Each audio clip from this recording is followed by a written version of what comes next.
காதல் 49. அடுத்த நாள் அவன் எழும்போது அவள் அந்த அறையில் இல்லை. அவன் நீதிமன்றத்திற்கு செல்லும் போதும் சரி, திரும்பி வரும்போதும் சரி, அவன் கண்ணில் அவள் படவே இல்லை. அவனுக்கு யோசனையாகத்தான் இருந்தது. இருந்தும் எதுவும் யாரிடமும் கேட்கவில்லை அவன். அடுத்த நாள் அவளுக்கு பரீட்சை இருப்பது அவனுக்கு தெரியும். அமைதியாகவே இருந்து விட்டான். அன்று இரவு உணவை தந்தை தமையன் குடும்பம் சகிதமாக அமர்ந்து பேசிக்கொண்டே உண்டனர். தன் தந்தையிடம் பேசிவிட்டு அவன் அறைக்கு வரும்போது அவள் அமர்ந்து படித்து கொண்டிருந்தாள். அவனும் தன்னுடைய லேப்டாப்பை எடுத்து அடுத்த நாள் அவனுக்கு தேவையான கேஸ் விஷயங்களை சேகரித்து கொண்டு அமர்ந்து விட்டான். சற்று நேரத்தில் அவள் புத்தகத்தை மூடி வைத்துவிட்டு எழுந்து செல்வதை அவன் உணர்ந்தாலும் அவன் வேலையில் கவனமாக இருக்க அவளை பொருட்படுத்தவில்லை. அவன் சிறிது நேரத்தில் அவன் முன்பு நிழலாடியது. இவள் இன்னும் தூங்கலையா என்ற ரீதியில் நிமிர்ந்து பார்த்தான் அவளை. அவனின் முன்பு கைகளில் ஏதோ பேப்பரை வைத்தபடி தலையை குனிந்து நின்றிருந்தாள் இனிய நிலா.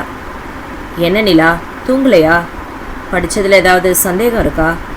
அவளை நிமிர்ந்து பார்த்தவன் பின்பு தன் தலையை குனிந்து கொண்டு வேலையில் கவனம் செலுத்தியபடியே இந்த கேள்விகளை கேட்க அவள் இல்லை என்று தலையாட்டியது அவன் கண்களுக்கு புலப்படவே இல்லை.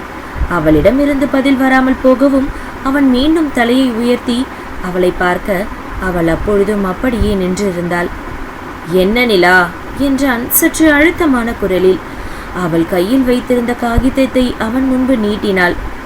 என்ன இது என்று யோசனையுடன் கேட்டான் குமரன். வாங்கிக்கோங்க என்றாள் அவள் ஒற்றை சொல்லாய். என்ன இதுன்னு முதல்ல சொல்லு என்றான் அவனும் விடாப்பிடியாக. அது கடிதம் என்றால் இறங்கிய குரலில். என்ன கடிதம்? அது காதல் கடிதம் என்று கூறியவளின் குரலில் மிகவும் தடுமாறியது. அவன் கண்கள் மின்னியது, சந்தோஷத்தில் ஆர்ப்பரித்தது. முகம் கொல்லா புன்னகையுடன் ஏக்கமும் காதலும் நிறைந்த குரலில் எனக்கா என்றான். அந்த குரலில் அவ்வளவு சந்தோஷம் ததும்பி இருந்தது. ஆம் என்ற ரீதியில் தலையாட்டினாள் இனிய நிலா. அவளின் அந்த தொங்கிய முகமே அவனுக்கு ஏதோ சரியில்லை என்று தோன்ற அவள் பதில் கூறாமல் தலையாட்டுவது அவனுக்கு என்னவென்று புரியவில்லை. சடுதியில் சுதாரித்தவன் இவளாவது தனக்கு காதல் கடிதம் தருவதாவது என்று யோசித்தவன் தன் மனையாளை எண்ணி மானசீகமாக தலையில் அடித்து கொண்டவன் சற்று சுதாரித்துவிட்டு உனக்கு யாராவது கொடுத்தாங்களா என்று பதட்டமான கேள்வியை அவளின் முன்பு வைத்தான். அதற்கு அவள் இல்லை என்ற ரீதியில் தலையாட்ட இப்பொழுது அவனுக்கு நன்றாக புரிந்தது. சற்று மனதும் ஆசுவாசப்பட்டது. நல்ல வேலை, நாம சொல்றதுக்கு முன்னாடி எவனாவது முந்திக்கிட்டானோன்னு பயந்துட்டேன் என்று தன் நெஞ்சு பகுதியை தன் கையால் தேய்த்து விட்டவன், நிலா எனக்கு டென்ஷன் ஏறுது, என்ன ஏதுன்னு ஒழுங்கா சொல்லு, உனக்கு யாரும் கொடுக்கல தானே என்று தன் சந்தேகத்தை நிவர்த்தி செய்து கேட்க அவளும் இல்லை என்ற ரீதியில் தலையாட்டி எனக்கு இல்லை உங்களுக்கு என்றால் வாய்மொழியாக. மீண்டும் மனம் குதூகலித்தது. நாம் தான் நம் பொண்டாட்டியை குறைச்சி எடை போட்டுட்டோம் போல, அவ பேச வெட்கப்பட்டுக்கிட்டு லெட்டர் எழுதி கொண்டு வந்திருக்கா என்று மனதினுள்ளே ஒரு குத்தாட்டம் போட்டது அவனுடைய ஆழ்மனது. மனதின் சந்தோஷம் மகத்திலும் தெரிய முகம் கொள்ளா சந்தோஷத்துடன் அவன் கையில் இருந்த கடிதத்தை தன் கையில் வாங்கி கொண்டவன் அதை பிரிக்காமலேயே எழுந்து நின்று தன் மனைவியை பார்த்து, உண்மையா நிலா, எனக்கு எவ்வளவு சந்தோஷமா இருக்கு தெரியுமா, வாழ்க்கை இப்படியே போயிடுமோன்னு ரொம்ப பயந்தேன், உன்னால பேச முடியாததை எழுதி கொண்டு வந்திருக்கியா என்று ஆசையாக அவன் கேட்ட தோணியிலேயே அவனின் மனம் அவளுக்கு புரிய ஆரம்பித்தது. ஆனாலும் அந்த கேள்வியில் அவள் மிகவும் உடைந்து விட்டாள். எப்படி சொல்வது என்று தான் 2 நாட்களாக தயங்கி இருந்தாள். சொல்லலாமா வேண்டாமா என்று மனதிற்குள் போராடினாள். மறைத்து விடலாம் என்றும் தோன்றியது அவளுக்கு. கடைசியில் தன் கணவனின் நிலை அறிய அதை கூறிவிடலாம், அதற்கான முடிவை அவனே எடுத்து கொள்ளட்டும் என்றுதான் இன்று அந்த கடிதத்துடன் வந்து நின்றாள். ஆனால் அவள் மனம் படும் பாடு அவள் மட்டுமே அறிவாள். சடுதியில் அவள் கண்களில் நீர் நிறைந்து விட்டது. அழ ஆரம்பித்து விட்டாள். நிலா, என்னாச்சு? எதுக்கு அழுவுற? நான் எதுவும் தப்பா கேட்டுட்டேனா? நம்ம 2 பேரும் கணவன் மனைவி தானே, இது ஒன்றும் தப்பில்லையே என்று தன் கையில் வைத்திருந்த கடிதத்தை காட்டி கேட்டவன், சரி மன்னிச்சிடு, நான் அப்படி கேட்டிருக்க கூடாது. தன் கைகளால் அவளின் கண்ணீரை துடைத்து விட்டான். அழாத நிலா, சொல்றான்ல. சற்று குரலில் அழுத்தம் கொடுத்து அங்கிருந்த தண்ணீரை அவளுக்கு அருந்த கொடுத்து அருகிலேயே அமர்த்தி கொண்டான். நான் நான் ஏதோ பேச தெரியாம பேசிட்டேன்னு நினைக்கிறேன். அதுக்காக அழுவியா? உன் புருஷனுக்கு தானே லெட்டர் கொடுத்துருக்க, அது ஒன்றும் தப்பு இல்லையே. இது காதல் கடிதம் தானே, இல்லை வேற ஏதாவதா என்று சந்தேகம் அவனுக்கு எழும்ப, அதையும் மறைக்காமல் இறங்கிய குரலில் அவன் கேட்டு வைக்க, அவள் தேம்பியபடியே, அது காதல் கடிதம் தான், ஆனால் நான் உங்களுக்கு எழுதல என்றாள். அவன் அதிர்ச்சியில் கண்களை விரித்து, என்ன நீ எழுதலையா? அப்ப யார் எழுதினது என்று சத்தமாகவே கேட்டான். அதற்கும் அவள் இல்லை என்று தலையாட்டினாள். என்ன தாண்டி இது என்று கோபமாகவே கேட்டுவிட்டான். முதல் முறையான அவனின் உரிமையான டீ போட்ட அழைப்பும் இருவர் நெஞ்சிலும் எதையும் சேகரிக்கவில்லை. அவள் தேம்பியபடியே இருக்க, இம்முறை அவன் எழுந்து சென்று கதவை தாள் போட்டுவிட்டு வந்து அவள் அருகில் அமர்ந்து அவள் கைகளை தன் கைகளுக்குள் பிடித்து கொண்டு, நிலா, முதல்ல அழறத நிறுத்து. நீ சொல்றது எனக்கு எதுவுமே புரியல. இது உனக்கு வந்த லெட்டர் இல்லை, எனக்கு வந்த லெட்டர். ஆனா நீ எழுதலையா? அவன் மாற்றி மாற்றி கேள்விகளை எழுப்பிக் கொண்டே இருக்க, இந்த கேள்விகளுக்கு மட்டும்தான் அவள் ஆம் என்று தலையாட்டினாள். உனக்கு நிறைய வாட்டி சொல்லி இருக்கேன் நிலா, வாயை திறந்து ஏதாவது சொல்லு, எனக்கு பைத்தியமே பிடிச்சிடும் போல இருக்கு என்று அவன் கூற, அவனின் அந்த குரலில் சோர்ந்தவள், இது காதல் கடிதம் தான், ஆனா ஏன் கல்லூரியில ஒரு பொண்ணு உங்களுக்கு கொடுத்தது என்று அவள் ஒரு வழியாக கூறி முடித்தாள். என்ன? அதிர்ச்சியான கேள்வி எழுப்பியவன் எழுந்தும் நின்று விட்டான். திரும்ப சொல்லு, எனக்கு புரியல. காதல் கடிதம் எனக்கு வேற ஒரு பொண்ணு கொடுத்தாளா என்று தட்டு தடுமாறி குமரன் கேட்டு நிற்க, ஆமாம் என்பது போல மீண்டும் அவள் தலையாட்டினாள். இம்முறை அவனுக்கு கோபம் பெருக்கெடுத்தது. தலையை ஆட்டினா தலையை திருப்பிடுவேன், வாயை திறந்து பதில் சொல்லுடி என்றான் மிகவும் ஆக்ரோஷமாக. யாரிடமும் அவன் இந்த தோணியில் பேசியதே இல்லை. அவனுக்கே அந்த தோணி புதிதாகத்தான் இருந்தது. ஆனால் அவனை அவள் பேச வைத்திருந்தாள். வாயை திறந்து ஏதாவது சொல்லு நிலா. அவனின் அந்த தோணியிலேயே அவள் அரண்டு விட்டாள் என்றுதான் கூற வேண்டும். ஆனால் தைரியத்தை வரவழைத்து கொண்டு, ஆமா, என்னோட கிளாஸ்ல ஒரு பொண்ணு உங்ககிட்ட ரொம்ப நாளாக பேச சொல்லிக்கிட்டே இருந்தா. ஆனால் நான் உங்ககிட்ட பேசலை, அதனால இந்த கடிதத்தை உங்ககிட்ட இல்லை என்கிட்ட கொடுத்து உங்ககிட்ட கொடுக்க சொன்னா, அதான் இந்த கடிதம் என்று அவள் முடித்திருக்க, யார் எதை கொடுத்தாலும் நீ வாங்கிட்டு வந்துடுவியா?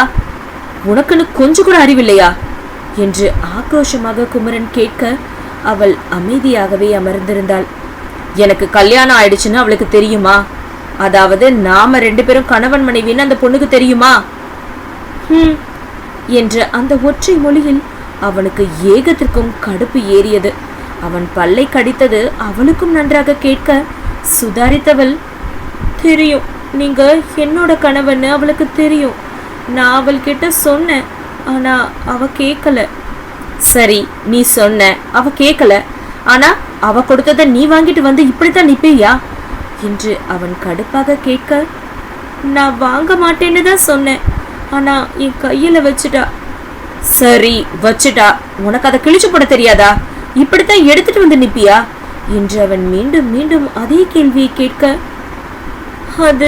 அது வந்து உங்களுக்கும் எனக்கும் பொருத்தம் இல்லையா, நான் உங்களுக்கு தகுதியானவ இல்லையா, உங்களோட அறிவுக்கும் அழகுக்கும் நான் செட் ஆக மாட்டேனா, இதை கொடு அவரே முடிவெடுக்கட்டும்னு சொன்னான். அது மட்டும் இல்லை, உங்கள் மேலே எனக்கு நம்பிக்கை இல்லாததுனால தான் நான் உங்ககிட்ட இதை கொடுக்க மாட்டேங்கிறேனாம்.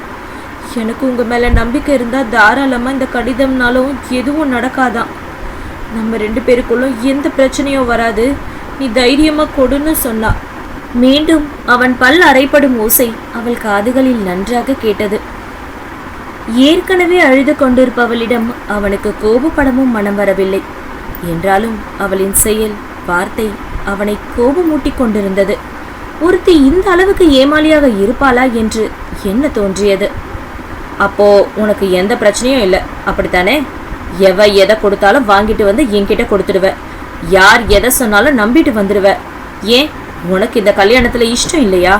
என்ன உனக்கு பிடிக்கலையா என்று அவன் கேள்வியில் விழுக்கென்று நிமிர்ந்து அவனை பார்த்தவள், நான் அப்படி சொல்லல, அவதான் சொன்னா என்று கூறினாள். எவ எதை சொன்னாலும் எனக்கு கவலை இல்லை, நீ என்ன நினைக்கிறேன்னு மட்டும்தான் எனக்கு தெரியணும். அவன் குரலில் அழுத்தம் இருந்தது. அவள் அமைதியாக இருக்க அவள் தாடியில் கையை வைத்து அவளை உயர்த்தி தன் முகத்தை பார்க்க வைத்தான். தன் பார்வையோடு அவளின் பார்வையை கலக்க விட்டான். நீ சொல்லு, உனக்கு அப்படித்தான் தோணுதா? அவள் இல்லை என்று தலையாட்ட, வாயை திறந்து பதில் சொல்லு நிலா. உனக்கு இந்த கல்யாணத்துல விருப்பம் இல்லையா? என் கூட வாழ பிடிக்கலையா? நான் உன்னை எதுக்கும் வற்புறுத்தலையே. உன் விருப்பப்படித்தானே இருக்கேன். உன்னோட விருப்பம் இல்லாம உன்னை நெருங்க கூட முயற்சி பண்ணலையே என்று அவன் ஒவ்வொரு கேள்வியாக கேட்டுக்கொண்டே போக அவனின் குரலில் இருந்த ஆதங்கமும் நடுக்கமும் அப்பட்டமாக அவளுக்கு தெரிந்தது. இம்முறை அவள் அவன் கையை பற்றினாள். இல்லைங்க, நான் அப்படி நினைக்கல என்று அவள் கூற, அப்ப இதை எதுக்கு என்கிட்ட எடுத்துட்டு வந்து நீட்டின? உனக்கே அதுக்கு பதில் சொல்ல தெரியாதா? அவ்வளவு ஈஸியா என்னை விட்டு கொடுத்துருவியா? கொஞ்சம் யோசிச்சு பாரு. கல்யாணமான ஒரு ஆணுக்கு காதல் கடிதம் எழுதுறவ எப்படி நல்ல பொண்ணா இருக்க முடியும்? அதை எடுத்துட்டு வந்து கொடுக்கற நீ என்ன நினைப்புல எடுத்துட்டு வந்து கொடுக்கற? என்ன சோதிச்சு பாக்குறியா? அதாவது நான் இன்னொரு பொண்ணோட கடிதத்தை வாங்குறேனா இல்லையான்னு என்று பேசிக்கொண்டே போனவன் சற்று நேரத்தில் ஏதோ யோசனையுடன், உண்மையிலேயே இந்த கடிதத்தை அந்த பொண்ணு தான் கொடுத்தாளா, இல்ல நீயே எழுதி கொண்டு வந்து என்னை சோதனைப்படுத்துறியா என்று கேட்டு வைக்க, இம்முறை அதிர்ந்து விழித்தவள் தன் கையால் முகத்தை மூடிக்கொண்டு தேம்பி அழ ஆரம்பித்து விட்டாள். அவளின் கதறில் அவன் மனம் உருகியது. தன்னையே கடிந்து கொண்டான். கோபத்துல என்ன எல்லாம் பேசிட்ட?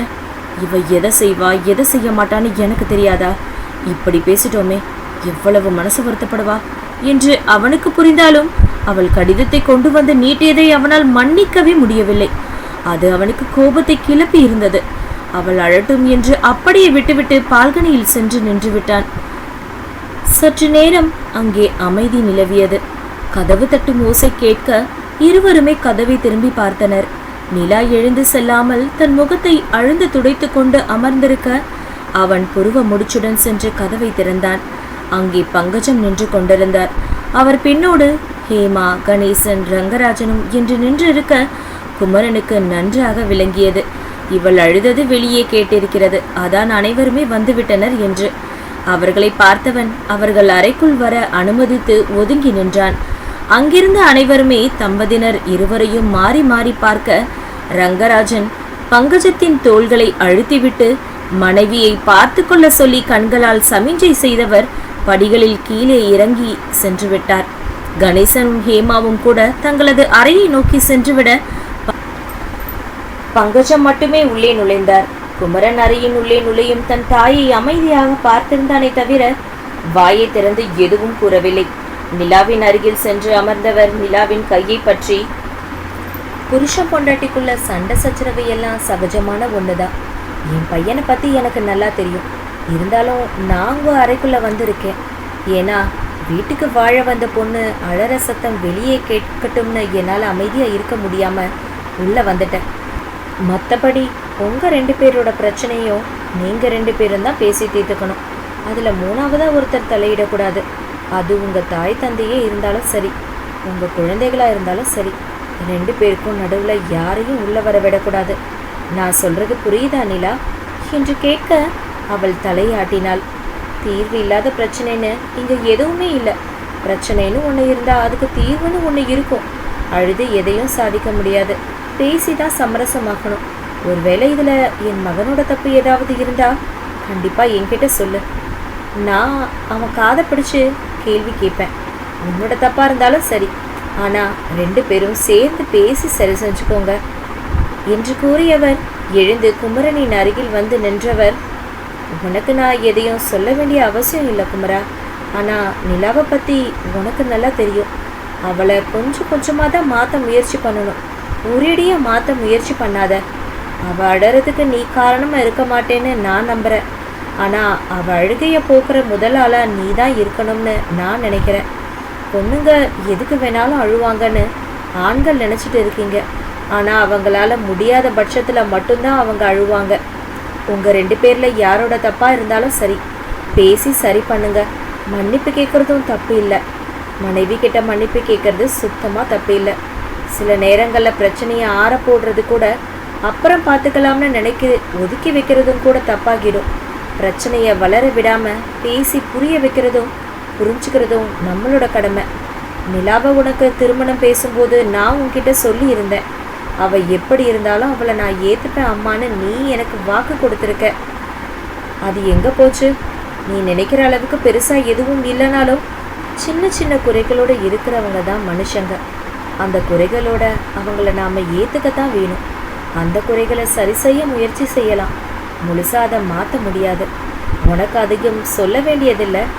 என்ன பிரச்சனைன்னு பேசி அவளுக்கு புரியவை, உன்னையும் புரியவை.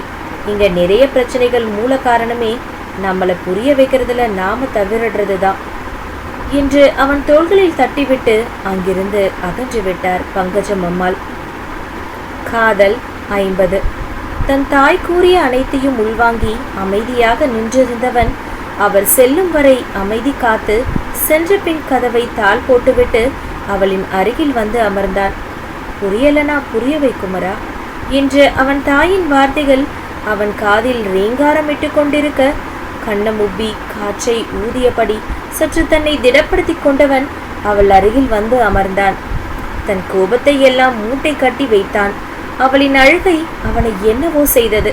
அதை துடைத்துவிட கை பரபரத்தாலும் தன்னை கட்டுப்படுத்தி கொண்டு அவளிடம் பொறுமையாக பேசினான். நிலா, என்னை பற்றி நீ என்ன நினைக்கிறன்னு எனக்கு தெரியலை. ஆனால் நான் உன்னை விரும்பி தான் கல்யாணம் பண்ணிக்கிட்டேன். என்னோட விருப்பம் என் அம்மா அப்பாவுக்கு தெரியும். அது தெரிஞ்ச பிறகுதான் அவங்க என்கிட்ட இதை பற்றி பேசினாங்க. நான் பொறுமையாக காத்திருந்து அதுக்கப்புறம் உன்னை கல்யாணம் பண்ணிக்கலாம்னு நினச்சேன். ஆனால் உங்கள் வீட்டில் இருந்து அன்னைக்கு பிரச்சனைன்னு வரும்போது உனக்கு ஆபத்து நேரிடக்கூடாதுன்னு, அதே மாதிரி உன்னை அவங்களோட அனுப்பி வைக்கக்கூடாதுன்னு, அப்போ நீ எங்களுக்கு உரிமை உள்ளவளாக இருக்கணும்னு எங்கள் அம்மா நினச்சிதான் அந்த இடத்துல என் கையில் தாலியை கொடுத்து உனக்கு கட்ட சொன்னாங்க. உனக்கு இந்த திருமணம் எப்படியோ, ஆனால் எனக்கு இது காதல் திருமணம் தான். இதை நான் உன்கிட்ட சொல்ல முயற்சி பண்ணலை. ஏன்னா உன்னோட அதீத பயம் என்னை நெருங்க விடாமல் தடுத்துருச்சு. பத்தாததற்கு உன்னை பற்றி தெரிஞ்சுக்கிட்ட பிறகு உனக்காக நேரம் கொடுக்கணும்னு நினச்சேன். உன் மேலே எனக்கு இருக்கிற காதல் போல் என் மேலே உனக்கு காதல் வர வரைக்கும் காத்திருக்க வேணும்னு நினச்சேன். உன்னோட படிப்பு முடிஞ்ச பிறகு இது எல்லாத்தையும் பொறுமையாக உன்கிட்ட சொல்லிக்கலாம்னு யோசிச்சுருந்தேன். ஆனால் நீ யாரோ ஒரு பொண்ணு கொடுத்த காதல் கடிதாசி எடுத்துகிட்டு வந்து என்கிட்ட கொடுக்குற. அப்போ இதுக்கு என்ன அர்த்தம்னு நான் எடுத்துக்கிறதுன்னு எனக்கு சுத்தமாக புரியலை. இது வரைக்கும் நான் இவ்வளவு கோவப்பட்டதே இல்லை. ஆனால் இன்னைக்கு உன்கிட்ட கோவப்பட்டுட்டேன். என்னை மன்னிச்சிடு என்றபடி தன் கைகளை மன்னிப்பு கேட்கும் தோணியில் வைத்து மன்னிப்பு யாசித்தான். அவன் தன்னை காதலித்து திருமணம் செய்து கொண்டான் என்று கூறிக்கொண்டிருந்தவனின் வாய்மொழியில் கட்டுண்டு கண்களை அகல விரித்து அவனை இமைக்காமல் பார்த்திருந்தவள் அவனின் கை கூப்பலில் அவள் கண்களில் இருந்து மடமடவென்று கண்ணீர் வடிய ஆரம்பித்தது. அவன் கைகளின் மீது தன் கையை வைத்து அழுத்தி அந்த கைகளை கீழே இறக்கினாள் நிலா. இல்லை என்று தலையாட்டியபடியே டேபிளின் மீது அந்த காதல் கடிதம் காற்றில் சடசடத்து கொண்டிருந்தது. அந்த கடிதத்தை அவள் கொடுத்தது அவனால் ஏற்றுக்கொள்ளவே முடியாத ஒன்றாகத்தான் இருந்தது. அவள் அவனுக்காக குரல் எழுப்பவில்லை என்று தோன்றியது. அவளுடைய தப்பை அவளுக்கு உணர்த்தியே ஆக வேண்டும் என்று தோன்றியது. அப்ப இதுக்கு என்ன அர்த்தம் என்று கண்களால் காட்டியபடியே அந்த கடிதத்தை பார்த்து கேள்வி எழுப்பினான் குமரன். எனக்கு இதெல்லாம் தெரியாதுங்க. தெரிஞ்சிருந்தா இப்படி பண்ணியிருக்க மாட்டேன். 2 நாளாக நான் ரொம்ப யோசித்தேன், இதை உங்ககிட்ட கொடுக்கணுமா வேணாமான்னு. பெரிய மன போராட்டத்துக்கு பிறகுதான் இதை உங்கள் கையில் கொடுத்தேன். இதை உங்ககிட்ட கொடுக்கறதுக்கு எனக்கு மட்டும் சுலபமான ஒன்றுன்னு நினச்சிங்களா? அதுக்காக நான் எவ்வளவு மன போராட்டத்தில் இருந்தேன்னு எனக்கு மட்டும்தான் தெரியும். அவள் தேம்பிக் கொண்டே தன் மன போராட்டத்தை கணவனுக்கு புரிய வைக்கும் முயற்சி செய்தாள். நீங்கள் உங்கள் அப்பா அம்மா சொன்னதுக்காகத்தான் என்னை கல்யாணம் பண்ணிக்கிட்டீங்கன்னு எனக்குள்ள ஒரு குற்ற உணர்ச்சி இருந்தது. உங்களவுக்கு எனக்கு பேச வரல. நீங்கள் பேசும்போது பார்த்துக்கிட்டே இருக்கணும்னு தோணுது. நான் ரொம்ப கம்மியாக பேசுறது கூட எனக்கு என்னோட குறையாக தான் தோணுச்சு.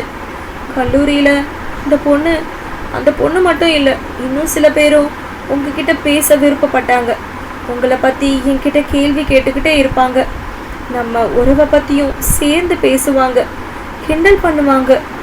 ஏற்கனவே உங்களுக்கு நான் பொருத்தமானவை இல்லைன்ற குற்ற உணர்ச்சியில் இருந்த எனக்கு இது மேலும் மேலும் அதிக குற்ற உணர்ச்சியை ஏற்படுத்திடுச்சு. உண்மையிலேயே நான் உங்களுக்கு பொருத்தமானவை இல்லையோன்னு தோண ஆரம்பிச்சிடுச்சு என்று அவள் கலங்கிய விழிகளுடன் கூறிக்கொண்டிருந்தாள். அவள் இவ்வளவு பேசியதே அவனுக்கு அதிகம் என்றுதான் தோன்றியது. இதுதான் முதல் முறை அவள் தொடர்ந்து பேசி அவன் பார்த்தது. அவள் வெகுவாக குழம்பி இருக்கிறாள் என்று அவனுக்கு புரிந்தது. அப்படி யார் சொன்னாங்க நிலா? நீ ரொம்ப மென்மையான மனம் படைச்சவ. பேசுறதோ இல்ல பேசாத இருக்கிறதோ குறை கிடையாது. நம்மளோட வளர்ப்பும் பழக்க வழக்கங்களும் படிப்பும் நம்மள ஒரு வழியில நடத்தி செல்லுது, அவ்வளவுதான். நீ பேசாம இருந்தாலும் எனக்கு உன்னை ரொம்ப பிடிக்கும் நிலா. நீ அதிகமா பேசணும்னு நான் ஆசைப்பட்டதே இல்லை.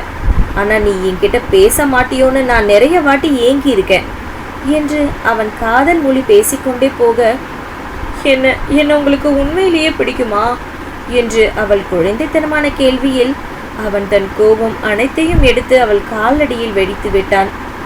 இவ்வளவு கூறிய பிறகும் அப்படி கேட்பவளை என்ன செய்வது என்று அவனுக்கு தெரியவில்லை.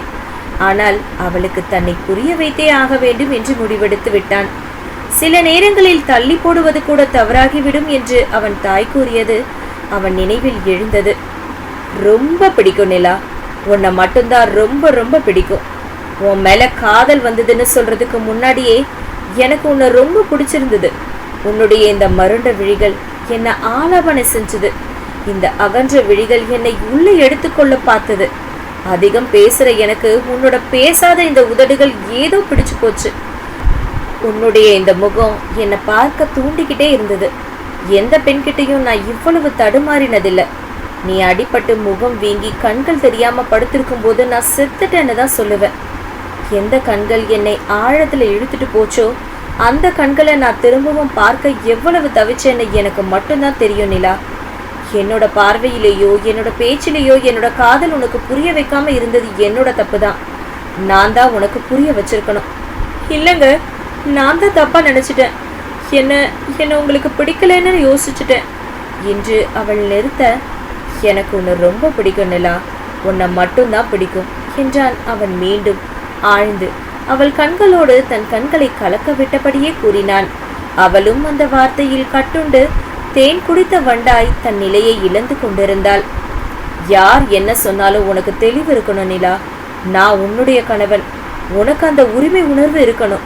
நீ இந்த லெட்டரை நீட்டும் போது யாரோ உனக்கு தான் கொடுத்துருக்காங்கன்னு நான் எவ்வளவு பதறி துடிச்சேன்னு எனக்கு மட்டும்தான் தெரியும். நீ எங்க அம்மாவோட அதிக பிணைப்போட இருக்கிறத பார்த்து நான் எவ்வளவு பொறாமப்பட்டு இருக்கேன்னு உனக்கு தெரியாது. எங்க அம்மாவோட நீ காட்டுற ஒட்டுதல் என்கிட்ட காட்ட மாட்டேங்கிறியேன்னு எவ்வளவு ஏங்கி இருக்கன்னு தெரியுமா? உலகத்திலேயே மனைவிக்காக அம்மா மேல பொறாம உணர்வை ஏற்படுத்திக்கிட்ட ஒரே மகனா நான் தான் இருந்திருப்பேன். எங்க அம்மா கிட்ட நீ காட்டுற நெருக்கம், கொஞ்சல், கெஞ்சல், பிணைப்பு இதையெல்லாம் எப்போ ஏன் மேல காட்டுவேன்னு நான் ரொம்ப ஏங்கி போயிருக்கேன். நீ என்னன்னா யாரோ ஒருத்தி கடுதாசி கொடுத்தான்னு கொண்டு வந்து கொடுக்குற. ஒரு நிமிஷம் நீ தான் உன் மனசுல இருக்கிறத சொல்ல தயங்கிக்கிட்டு காதல் கடிதம் எனக்கு கொடுக்கறன்னு நான் எவ்வளவு சந்தோஷப்பட்டேன் தெரியுமா என்று அவன் பேசிக்கொண்டே போக, அவள் நிமிர்ந்து அவனை பார்த்து அவன் எதற்கெல்லாம் ஏங்கி இருக்கிறான் என்று ஒவ்வொன்றாக அவன் கூறிக்கொண்டிருந்ததை ஆழ் மனதில் அவள் தேக்கிக் கொண்டிருந்தாள். தன் கணவன் தன்னை இவ்வளவு காதலிக்கிறானா என்று காதலாக பார்த்திருந்தாள். நானும் தான் உங்களை என்று தடுமாறியவள், எனக்கும் உங்களை ரொம்ப பிடிக்கும், உங்களை மட்டும்தான் பிடிக்கும் என்று அவன் தோணியிலேயே கூறி முடிக்க கண்களை அகல விரித்து ஆச்சரியமாக பார்த்தான் தன் மனைவியை. அவள் காதலை அவன் உணர்ந்திருக்கவில்லையே. அவள் எப்பொழுதும் அதை உணர்த்தி இருக்கவே இல்லையே. இப்பொழுது அவள் தன் வாய்மொழியாக காதலை கூற சந்தோஷத்தில் அவன் திக்கு முக்காடி போனான். மனம் ரெக்கை இன்றி பறந்தது. உண்மையாதான் சொல்றியா, இல்ல நான் சொன்னதுக்காக பதிலுக்கு பதில் சொல்றியா என்றவன் கேள்வியில், எனக்கு எப்ப உங்க மேல காதல் வந்துச்சுன்னு சொல்ல தெரியல. ஆனா நீங்க சொல்றது எல்லாமே எனக்கும் உங்க மேல இருக்கு. காதல், பொறாம, மற்றவங்க உங்களை பத்தி பேசும்போது அவர் எனக்கானவர், இவரை நீங்க ஏன் ரசிக்கிறீங்கன்னு சண்டை போடணும்னு தோணும். அவங்க கன்னத்துல அரையணும்னு தோணும். எனக்காக ஒன்னொன்னா எல்லாத்தையும் பார்த்து பார்த்து செய்யற இந்த குடும்பத்தையே எனக்கு பிடிச்சிருந்தாலும் அம்மாவையும் உங்களையும் எனக்கு ரொம்ப பிடிக்கும். அன்னைக்கு நீங்க சொன்னீங்களே, இவ நான் இல்லாம கூட இருந்துருவா, அம்மா இல்லாம இருக்க மாட்டான்னு, அது உண்மை கிடையாது. அன்னைக்கு நான் ரொம்ப அழுதேன். என் மனசுல இருக்கிறத உங்ககிட்ட சொல்ல முடியாம அழுதேன். பங்கஜா அம்மா இல்லாம நான் கண்டிப்பா இருக்க மாட்டேன்தான். அவங்க மேல நான் ரொம்ப அன்பு வச்சிருக்கேன். ஆனா அதை விட அன்பு உங்க மேலேயும் வச்சிருக்கேன். நீங்க இல்லனா என்னால வாழவே முடியாது. உங்களை ரொம்ப விரும்புற என்று அவள் பேசிக்கொண்டிருக்கும் போதே அவளை ஆற தழுவி கொண்டான் அவளின் கணவன். அவளும் அவனிடம் ஒண்டினாள். காற்று புகக்கூட இடம் இல்லாத நிலையில் இன்னும் இன்னும் அவன் இறுக்கத்தை கூட்டும் போதே அவளும் இன்னும் இன்னும் அவனுடன் ஒண்டினாள். அனிச்சை செயலாக அவளது கைகளும் அவன் முதுகை கட்டி அணைத்து கொள்ள தன் மனைவியின் காதலை அவள் வாய்மொழியாக மட்டுமல்ல அவளின் ஸ்பரிச தீண்டுதலாலும் உணர்ந்து கொண்டவன் அதற்கு மேல் தாமதிக்காமல் தன் மனையாளை தன்னுடையவளாக்கி கொண்டான். அவளுக்கு அழகு அதிகம் பேசாது இருப்பது என்றால் அவனுக்கு அழகு அதிகம் பேசுவது என்றே கூறலாம். இரு துருவங்கள் தான் ஒன்றை ஒன்று ஈர்க்கும். இந்த இரு துருவங்களும் ஒன்றை ஒன்று ஈர்த்தது மட்டுமல்லாமல் ஒன்றாகவும் கலந்தது.